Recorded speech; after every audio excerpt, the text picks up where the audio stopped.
паспорт деген болады әр балада. Әлеуметтік педагог жасайды, психологтар сонда әр жаңағы учетта тұратын, бұзақылық жасайтын, бір өзінің өмірі деп айтпай ақ қойшы, әлі кішкентай ғой, мектепте орнын таба алмай жүрген, қылмысқа бейім, буллингке склонный балаларды былай зерделеп қарасаң, ол көп жағдайда сол мынау ажырасу алдында жүрген, өзін ешкімге керек емес. Мен енді балалармен көп тілдесем ғой, сонда апай мен әке-шешем ажырасып жатыр деп кәдімгі еңкілдеп жылайтын балалар болады ғой.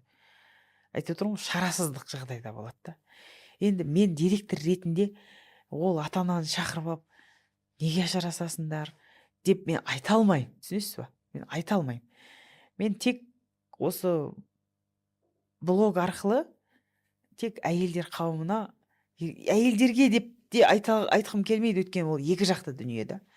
Ер азаматтар жауапкершілік алса баланың алдында, әйел азаматтары мынау әлеуметтік желінің бір зиян түсі деп айтып жатамыз ғой, жаңағы жылтыраған дүниеге қызығып, ойбай анау анаған анша гүл беріпті, мындай алтын алып беріпті, сен соны істей қоймадың, болмашы нәрседен. Өзі жайды даудың басы дайрабайдың көксегірі деп айтады ғой.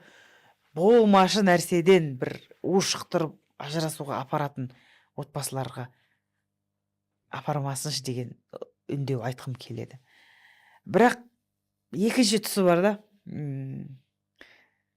Маған хаттардан келетін есіме түседі. Апай сонда ажыраспай бала үшін деп шыдап өзімнің өмірімді сарп етем ба?